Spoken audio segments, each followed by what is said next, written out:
It was nearing dusk when I first heard the sound, soft at first, like the faintest echo of heartbreak. I almost didn't notice it over the hum of the bustling street, but as I approached the corner, the sound grew louder. A child sobbing. Turning down a dimly lit alley, I found him. A boy, no older than 6, sitting on the cold pavement with his knees pulled to his chest. His small body trembled, and his face was streaked with dirt and tears. His clothes were too thin for the cool evening, tattered and grimy as if he'd been wandering for days. "Hey there," I called out softly, crouching down to his level. "Are you okay?" At the sound of my voice, he flinched, his head snapping up. His eyes, wide, dark, and filled with terror, locked onto mine. For a moment, neither of us moved. "I won't hurt you," I said, keeping my voice steady and calm. "I just want to help. Are you lost?" He didn't answer immediately. Instead, his gaze darted around the alley as if expecting someone to jump out at any moment. Then, in a voice so small I almost didn't hear it, he whispered, "Please don't let them find me." A chill ran down my spine. "Who's after you?" I asked, trying to keep my own fear from showing. "The bad men," he said, his voice cracking. "They took my mom." Those 6 words shattered me. Without hesitation, I reached out my hand. "Come with me," I said. "You're safe now." The boy hesitated, his small hand trembling as he reached for mine. When his fingers finally clasped mine, I felt how cold they were. Too cold for such a little boy. "What's your name?" I asked as we walked toward my apartment, his steps faltering with exhaustion. "Oliver," he murmured. "I'm Catherine," I said, giving his hand a reassuring squeeze. "We'll figure this out, okay?" Oliver didn't respond, but he clung to me like a lifeline. When we got to my apartment, I led him inside and immediately wrapped him in a blanket. He sat on the couch, watching me cautiously as I rummaged through the kitchen for something to feed him. "Do you want soup?" I asked, holding up a can. He nodded, his big eyes never leaving mine. As he ate, I sat across from him, trying to piece together what little he'd told me. "Can you tell me more about the bad men?" I asked gently. Oliver shook his head, his grip tightening around the spoon. "They'll hurt us if I tell," he said, his voice barely above a whisper. "No one's going to hurt you," I promised. "You're safe here." But even as I said it, I wasn't sure if it was true. That night, as Oliver slept on the couch, I noticed a black SUV parked across the street. Its engine idled, and though I couldn't see the driver, I could feel their eyes on my apartment. My gut told me this wasn't a coincidence. Couldn't sleep that night. I sat by the window, the dim glow of the streetlights illuminating the black SUV parked across the street. It didn't move, the engine humming faintly in the quiet night.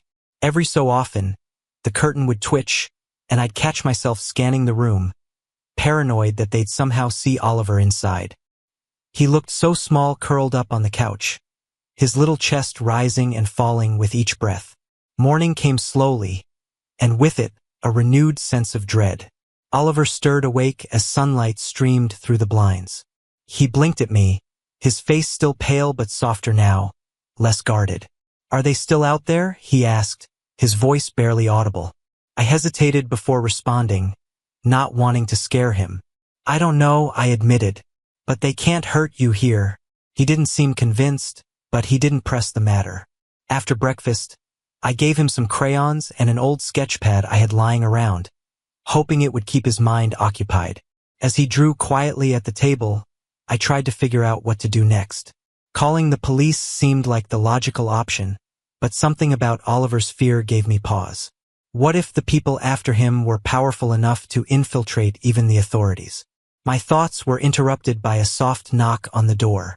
My heart jumped into my throat as I glanced through the peephole. A man in a dark suit stood on the other side, his expression unreadable. "Miss Carter," he said, his voice muffled but firm. "We need to talk about the boy." My hand froze on the doorknob. How did they know my name? My stomach churned as the man knocked again, louder this time. "I know you're in there," he said, his tone growing sharper. "This isn't a negotiation." I backed away from the door, my mind racing. Who were these people? How did they find us so quickly? Oliver, I whispered, crouching beside him at the table. His eyes widened at the fear in my voice. I need you to hide. Okay? Right now. Go to the bedroom and lock the door. He nodded without a word and scampered away, clutching his sketchpad to his chest. The knocking turned into pounding. If you don't open this door, we'll come in ourselves. Desperation overtook me. I grabbed my phone and dialed the police, my hands shaking as I explained the situation. There's a man outside my door, I said, my voice trembling. He's trying to break in. The operator assured me officers were on the way, but I knew it might be too late by then. Last chance, the man barked. I grabbed a heavy candlestick from the table, my heart pounding as the door burst open. 2 men stepped inside, their faces cold and calculating. One of them spotted me immediately and lunged. I swung the candlestick with all my strength, catching him across the jaw. He staggered back, cursing, but his partner advanced. Before he could reach me, the wail of police sirens filled the air. The men exchanged glances before retreating, slamming the door behind them. After the police left, assuring me they'd increase patrols, I locked every window and double-checked every door. But their reassurances felt hollow. Oliver emerged from the bedroom, his face pale. Are they gone? He asked, his voice trembling. For now, I said, pulling him into a hug. But we need to figure out what's going on. That evening, as Oliver slept, I searched through his small backpack again, hoping for answers. That's when I found it. A battered leather journal with pages filled with hurried notes. The first page was covered in strange symbols, followed by a list of names. Michael Gray, Elena Brooks, Arthur Kane. Flipping further, I found scattered entries written in shaky handwriting. They're watching us. Gray Phoenix is everywhere. Trust no one. A chill ran down my spine as I realized this wasn't just a child running from a bad situation. This was something far darker and more dangerous than I'd imagined. The next morning, I called Jacob, an old friend and investigative journalist. He answered on the second ring, his voice groggy. Catherine? It's been a while. I need your help, I said, skipping the pleasantries. It's about a boy I found. He's in trouble, and there are people after him. People like who? I hesitated, then explained everything, the black SUV, the men who broke in, the journal. Jacob listened in silence, but when I mentioned the name Arthur Kane, his tone changed. Kane is bad news, he said. He's tied to a syndicate called Gray Phoenix. Trafficking, money laundering, political manipulation, you name it, they do it. What does that have to do with Oliver? My guess? His mom stumbled onto something they didn't want her to see. If they're after him, it's because he's a loose end. Jacob agreed to dig into the journal, and within hours, he called me back with a lead. There's a name in there, Elena Brooks. She used to work for Gray Phoenix before she blew the whistle on one of their operations. I found an address. That evening, I drove across town to meet Elena. The address led me to a small, run-down apartment complex. I knocked on the door, and a woman answered, her face pale and drawn. Elena, I asked. She glanced at me warily. Who are you? I held up the journal. I'm a friend of Lily. She's in trouble, and so is her son. Elena's expression softened. She stepped aside, gesturing for me to enter. If Lily's in trouble, we don't have much time. Elena led me into her cramped apartment, where every window was covered with thick curtains, and every door had multiple locks. She moved quickly, her hands trembling as she cleared off a cluttered table. Sit, she said, motioning to a chair. You said Lily's son is with you? Is he safe? For now, I said. But men broke into my apartment last night looking for him. They mentioned something about Gray Phoenix. At the name, Elena froze. Her eyes darted toward the window as if she expected someone to burst through at any moment. They don't stop, she said, her voice low. Once you're on their radar, they'll hunt you to the ends of the earth. Lily must have found something huge for them to come after her like this. She left behind this journal, I said, sliding it across the table. It has names, dates, symbols. I was hoping you could help me make sense of it. Elena flipped through the pages, her brow furrowing. This isn't just a journal. It's a roadmap. These names, Michael Gray, Arthur Kane, they're some of the most powerful people in Gray Phoenix. If Lily documented their operations, she's sitting on a goldmine of evidence. Then why hasn't she gone to the authorities? I asked. Because Gray Phoenix has people everywhere, Elena said bitterly. Police, politicians, even the media. You can't trust anyone. That's why Lily ran. She knew they'd kill her before she could expose them. Do you think she's still alive? Elena hesitated. If they haven't found what they're looking for yet, maybe. But if you have her son. She trailed off, her meaning clear. I felt a cold pit of fear settle in my stomach. They'll stop at nothing to get to him, I said. Elena nodded. And now they'll come for you, too. After a tense silence, Elena stood and crossed the room to a small safe hidden behind a loose floorboard. She opened it and retrieved a small flash drive. This, she said, holding it up, is what Lily risked everything for. It's a complete record of Gray Phoenix's operations, transactions, names, locations. It's enough to take them down. Why haven't you used it? I asked. Elena's face hardened. Because if I did, I'd be dead. I barely escaped the last time I tried to expose them. And if they ever find out I still have this. She didn't need to finish the sentence. I took the flash drive from her, the weight of it heavier than it should have been. What do we do with it? Elena sighed. You need to get it into the hands of someone you trust. But be careful. Once they know you have this, they'll come after you with everything they've got. I left Elena's apartment with the flash drive tucked securely in my bag. Driving back to the cabin, I couldn't shake the feeling that I was being followed. Every car that lingered behind me felt like a threat, every shadow a potential ambush. When I arrived, Oliver ran to me, his small arms wrapping tightly around my waist.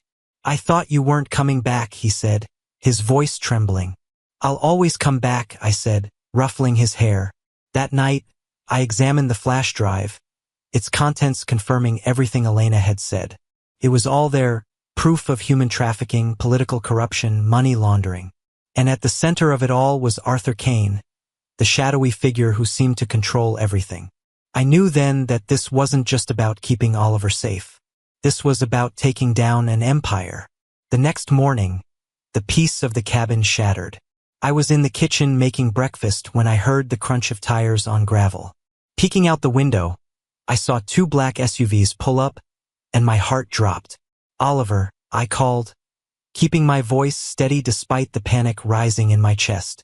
Go to the closet and stay there until I come for you. Don't make a sound. He obeyed without question, his small face pale with fear. Moments later, the front door burst open, and 3 men stormed in. Where's the boy? One of them barked, his eyes scanning the room. You're not taking him, I said, stepping forward. My voice was steady, but my hands were trembling. The man smirked. You really think you can stop us? I didn't answer. Instead, I grabbed the frying pan from the stove and swung it with all my strength, catching him across the face. He stumbled back, cursing, but his companions advanced. The fight was chaotic, but adrenaline and sheer desperation kept me going. Just as one of the men cornered me, the sound of approaching sirens filled the air. The men fled, leaving the cabin in disarray. The police arrived minutes later, their flashing lights illuminating the wreckage.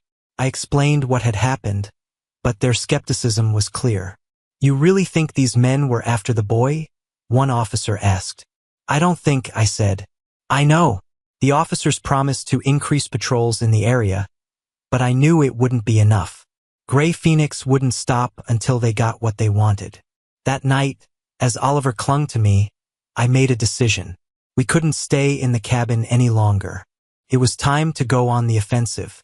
With the flash drive in hand, I knew our only chance was to expose Gray Phoenix publicly. But doing so without getting caught or killed was going to take careful planning. I called Jacob. I need your help, I said. This flash drive has everything. Names, transactions, locations. If we can get it out to the public, we can take them down. That's risky, Jacob said. If they realize what you're doing, they'll come for you, and fast. I don't have a choice, I replied. They're going to keep coming anyway. Jacob agreed to meet us at a remote location.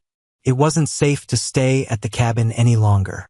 I packed what little we had, grabbed the flash drive and journal, and left before sunrise. The drive to Jacob's location was tense. Every car on the road felt like a threat, and Oliver's silence in the back seat only made the tension worse. When we arrived, Jacob greeted us with a grim expression. "You weren't followed?" he asked. "I don't think so," I said. But as we began to discuss the plan, headlights appeared in the distance. My heart sank. "They found us," I whispered. Jacob grabbed his laptop, hastily setting up the live stream we had planned for days later. "If we're going to do this, we do it now," he said. I nodded, helping him upload the files while Oliver hid behind the couch. As the files began to upload, Jacob started narrating everything. The names, the crimes, the corruption. He broadcasted live on every platform he could, sharing the evidence with the world. "They're here," I shouted as I saw SUVs pull up outside. Men in suits poured out, armed and determined. I grabbed a chair and barricaded the door while Jacob continued the stream. "We need more time," he said. "We don't have it," I replied, bracing for the inevitable. The door burst open, and chaos erupted. I fought off the first man who entered, swinging a heavy lamp at his head. Jacob tried to shield his laptop as more men stormed in.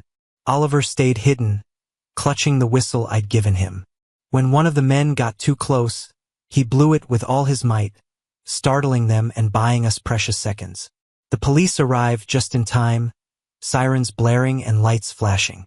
Officers swarmed the house, arresting the intruders and securing the evidence. In the aftermath, one of the officers approached me with news. "We found something during the raid," he said. "A location that matches one of the addresses on your drive. It was a warehouse on the outskirts of town. They believed Lily might be there."